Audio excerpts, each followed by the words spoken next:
the TIMFD podcast. Today is my favorite day is about appreciating every day as it comes, no matter what life throws at us. We hope that this podcast speaks to you. And if it does, please like, share, and comment. Now let's find out why today is our favorite day this week. Hey everybody, I have Randy Pandis here today.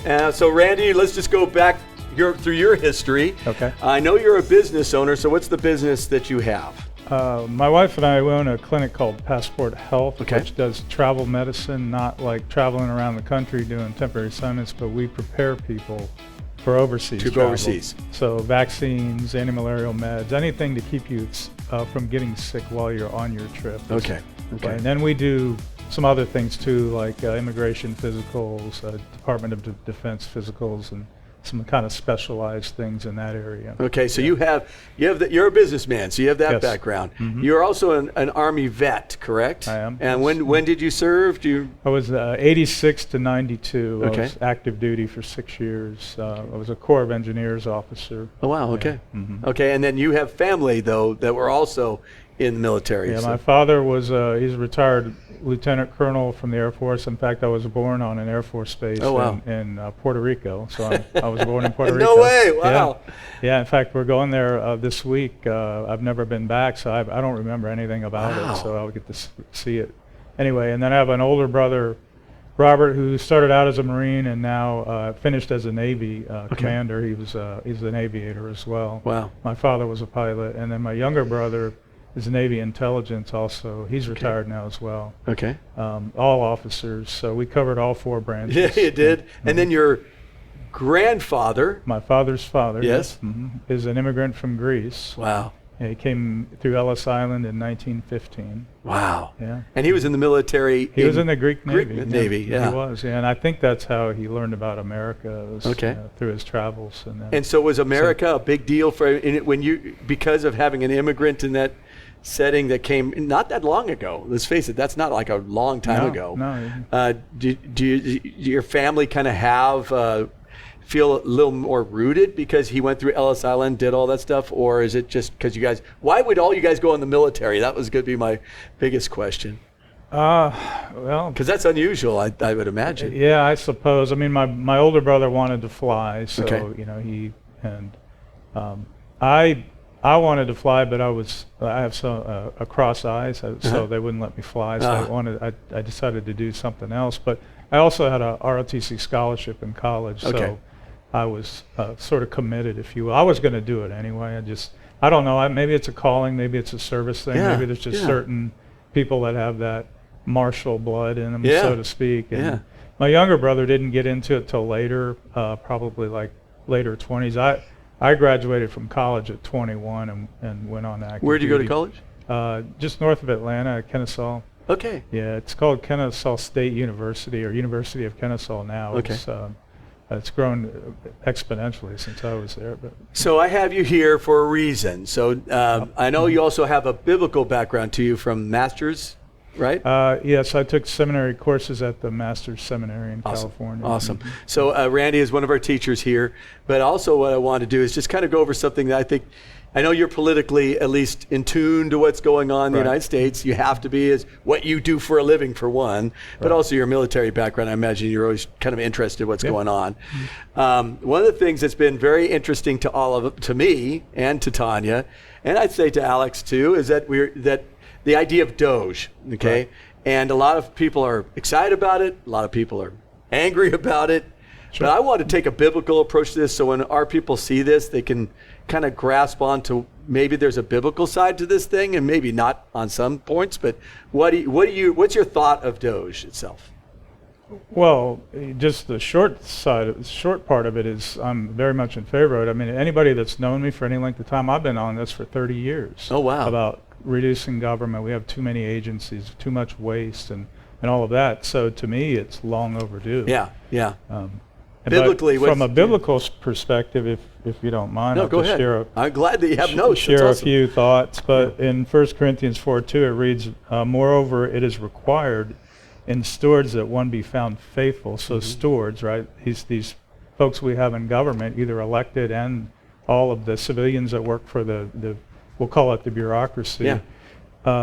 in my opinion, and I think most would agree, they have a responsibility to be good stewards. They do. And steward is a manager of whatever God has given them responsibility over, So Proverbs teaches us in many places about thrift and responsibility. Yes. We learn about stealing being wrong in Exodus. It's one of the Ten Commandments. It's a big one. In the New Testament, especially in the Pauline writings, like bishops and deacons, we're told one of the admonitions is don't be greedy. That's right. Right. And I think as we dig a little further into this, we'll see that some of those that are in sort of on the wrong side of this, it's because of greed. Sorry, that's ringing. But anyway, also, so that's sort of the biblical side of it. But then on the secular or the responsibility side of the fiduciary, many of us have investments, things like that. Yes. So I'll just read a brief definition. But a fiduciary is a person or organization that acts on behalf of others and is required to put the client's interests ahead of their own, with a duty to preserve good faith and trust. And some of their responsibilities are act in their clients', if you will, best interest, act in good faith, provide relevant facts about an investment in the case of like if you have somebody managing your financial assets for you, and then avoid conflicts of interest. Yes. And it's based on the Latin word fidere, which is to trust. So all that to say, with DOGE looking at all the government agencies, various alphabet agencies and so on, Department of Defense, and going down the list, we have our elected representation, and then we have all of the people that serve in government, either appointed or career DOD, or not DOD, civilian employees. Some of them work for DOD, but anyway, they all work for us, right? The tax money, government has nothing that it doesn't first take from somebody else, either voluntarily or they take it by force. And you don't pay your taxes, and you'll figure out how voluntary it is. So at any rate, but all that money flows from us or companies that pay corporate taxes, but government doesn't really generate any revenue. No. The best that they can do is provide infrastructure and maybe tariffs and things like that that help level the playing field. And maybe we'll get into that if we have time, because that's also a big subject right now. Yes, it is. But things like that, so they're responsible for basically, if nothing else, a level playing field for all of us. Right. And in our history, we've had antitrust laws and all these sorts of things to try and keep the business playing field level. Well, government, as me as a stakeholder in Company USA, as a owner of a business, but also as an individual. Yes, as a citizen of this country, I want the people managing the money, running the government. It's the biggest business in the world, probably the U.S. government, certainly the largest economy in the world. I want them doing the best, most responsible, frugal, if you will. Treat the money like it was their own, not so they can stick it in their pocket, but don't be wasteful with it. Be responsible with it. Don't just throw it out there.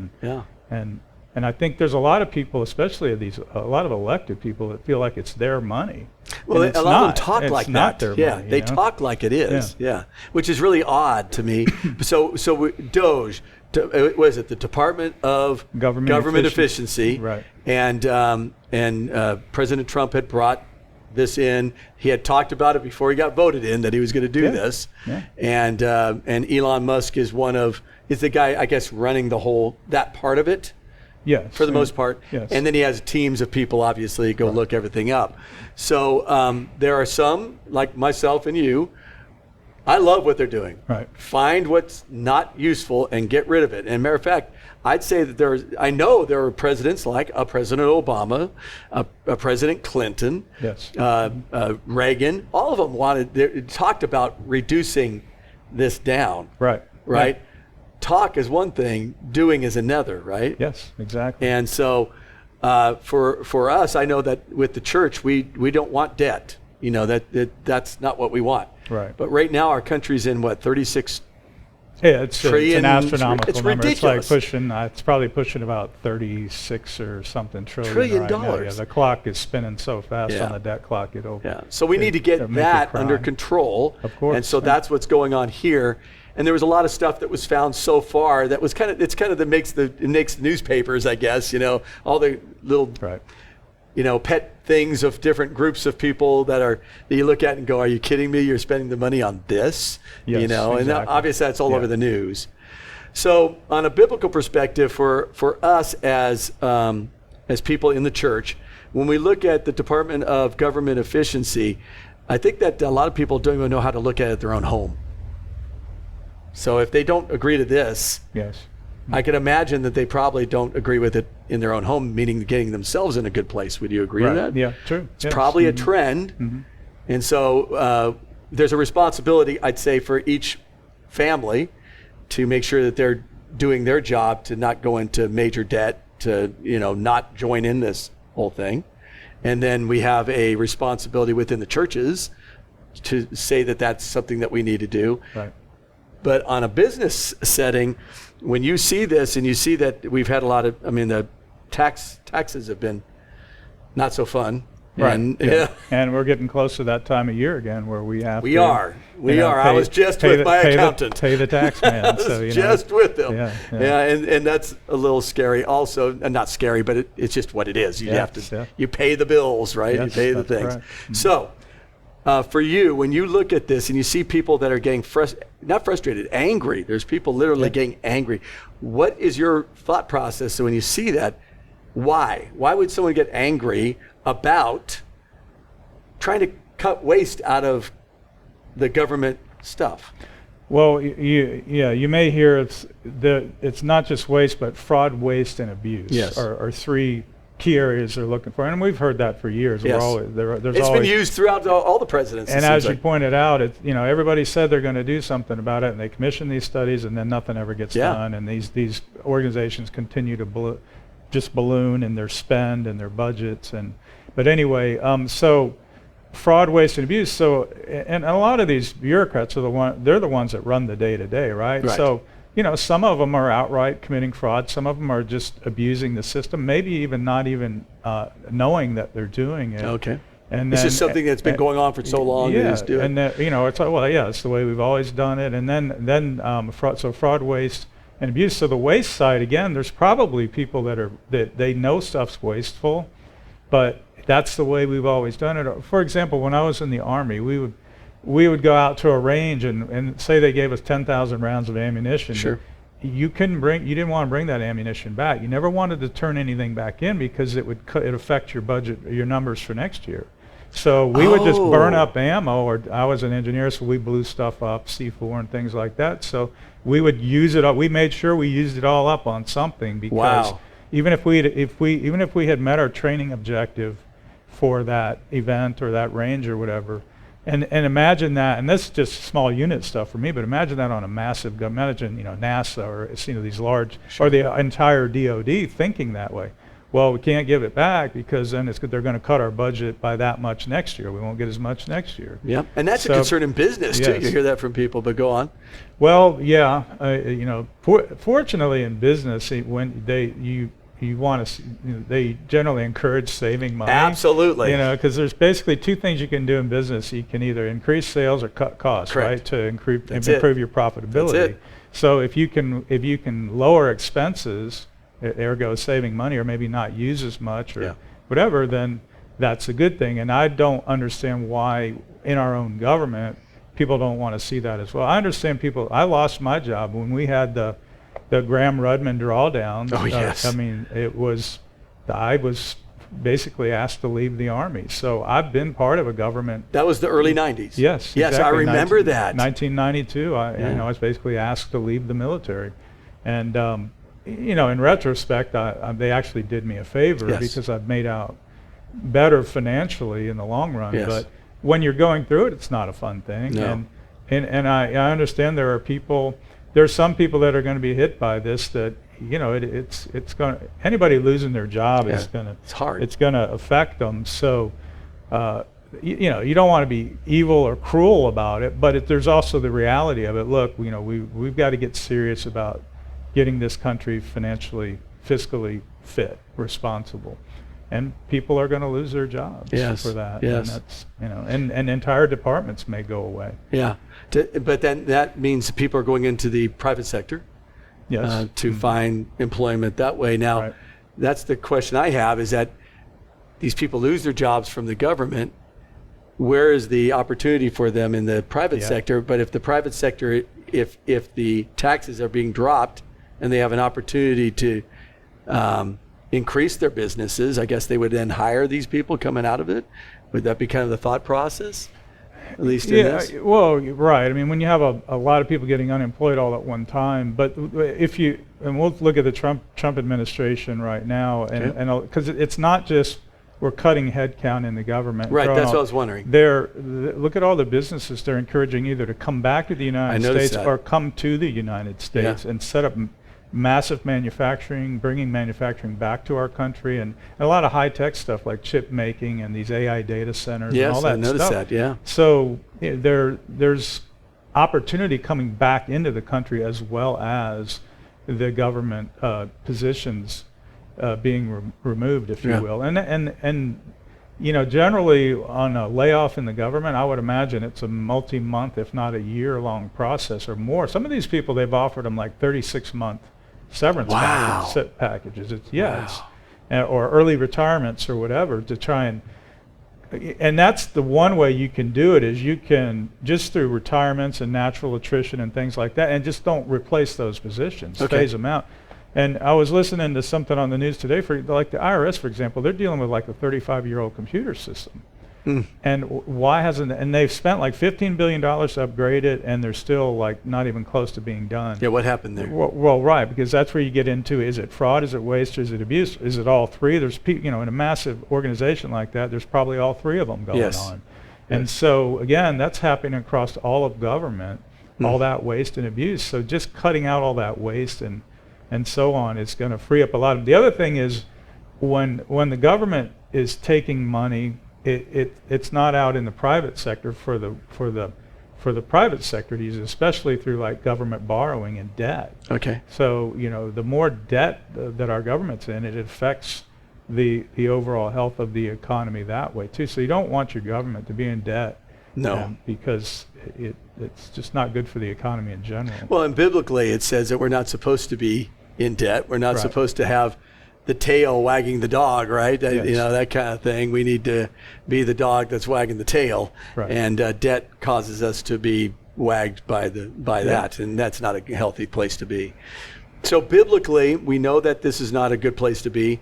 What are your thoughts on military businessman? Your thoughts on what we can be doing in the church to support or not support this? And that's something that I think that's interesting, just to kind of get your perspective. So give me your thoughts on that. Well, it's not a small thing. As I pointed out with some of the verses and just the general concepts that are taught in Scripture about being responsible, being fiscally responsible, not wasting, those are all good things. Those used to be admirable and encouraged qualities, right? We wanted people to be, thrifty and prudent and all those things with their money. And my money, if they're doing something with it on my behalf. And I think as believers, we want a responsible government. We want people working for us that we can trust. We talked about fiduciaries and the Latin trust.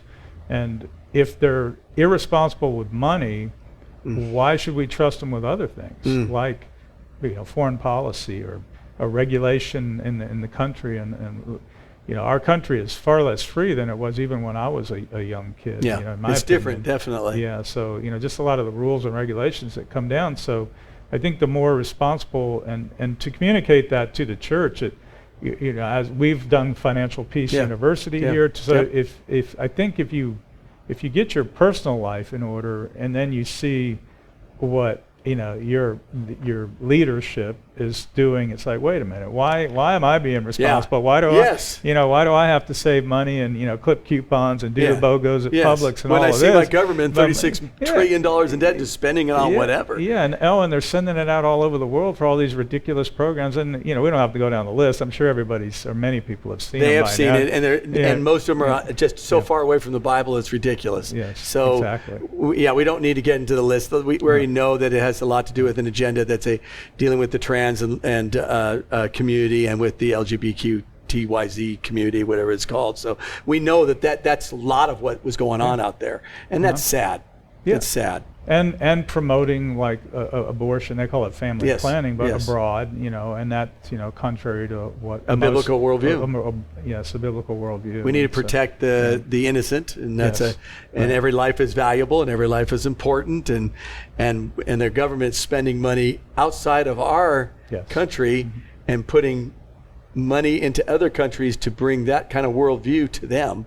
Which makes you kind of wonder, because if they're a conservative culture, how do they view the United States? They say, wait a minute, they don't like it, right? No. Exactly. So just like, you and I are not in agreement with Planned Parenthood, or why are we putting money towards that? Why is any government money going to something like that where it shouldn't?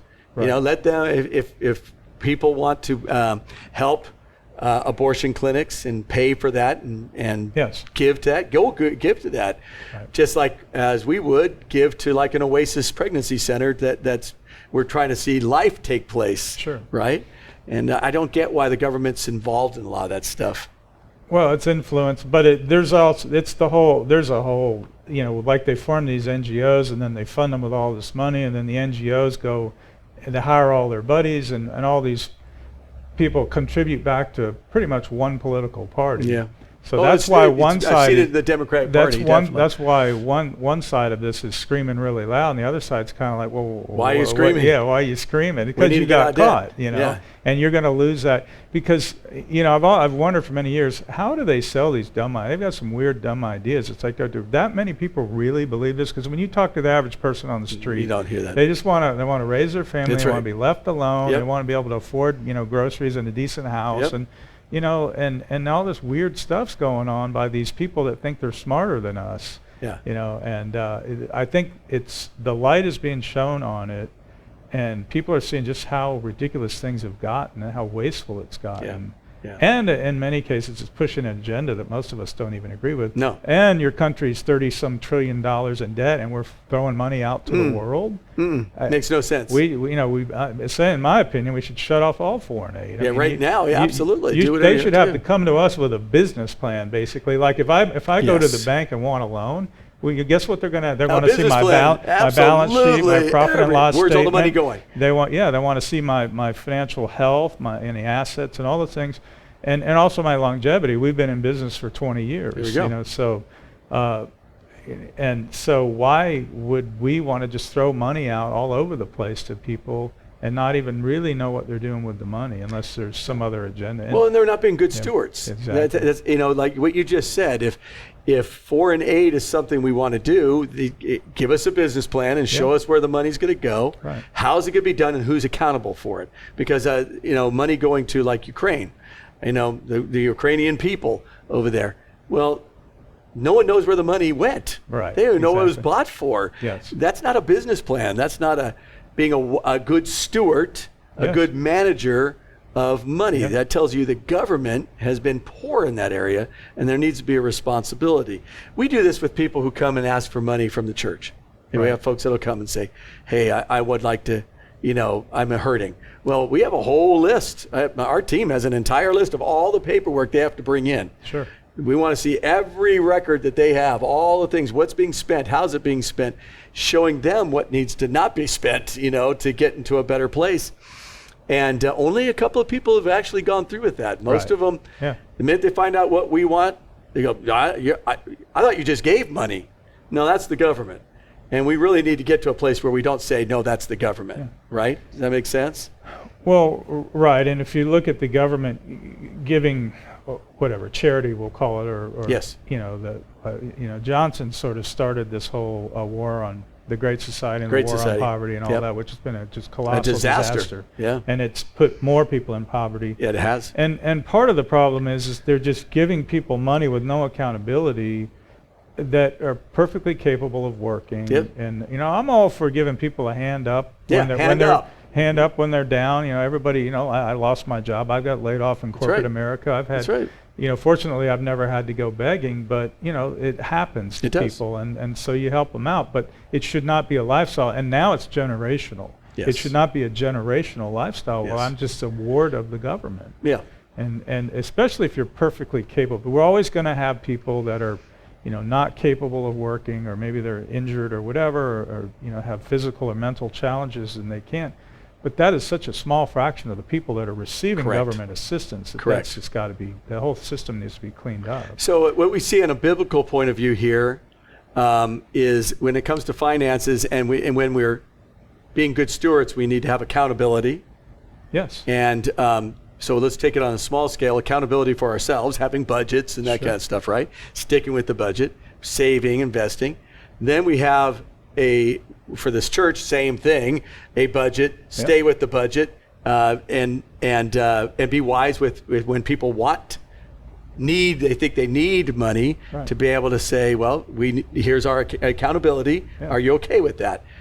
So if we could do that there, and you do that in your business, making sure you have your business plan and all that stuff, how do we get to a place, and is that what Trump's trying to do right now, and Elon and some others, is that what they're trying to do? They're trying to get some accountability with the government, and are they aiming to do accountability with overseas things as well? As like we give so much money outside of the government or outside of the United States.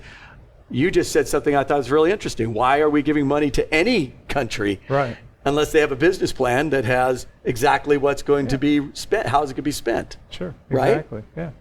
Yeah. And again, we're in the financial. Well, what our debt service crazy. is like $1 trillion a year. It's So crazy. we're paying an interest on the debt. So, or just servicing the debt. Imagine if the government didn't have to pay out $1 trillion Oh my gosh. just to pay back loans and Yeah. stuff, and that money could be put into infrastructure Yes. or the economy. Yes. Or, All the things that we're Yeah. talking about to make the place a better place. Yes. Or the educational system, which is a whole other animal that yeah. fortunately that maybe that's being dealt with as well. But anyway, so but the government being that big and that irresponsible, and that's the other thing. The further away you are, for example, you mentioned the church helping people. That's direct. Local level accountability. Next is like county or city, state, federal. Well, these federal bureaucrats are so far removed, they never even see the people that are getting the aid. And therefore, it's like they don't really care. There's not a whole lot of concern for efficiency or anything like that. It's more about just... But what about going, like I said, going both ways? So we're talking about inside the United States and outside the United States. There should be accountability both ways. So, we should expect accountability in helping people in the United States, but also if we're going to help anybody outside of the country, as we said, like I love your plan, give us a business plan. Right. If it's Panama or whatever, give us your business plan. How's it going to be used? Show us how it's going to be done. Who's going to be accountable to give us the numbers back, right? And what's the ROI on all this thing? What are we getting in return, and what do we see any success? Right, and I don't understand why that's a bad thing. People make it sound like, well, we ought to benefit, because that's essentially what Trump. Your question kind of started out with, what do you think the Trump administration is trying to accomplish with all of this?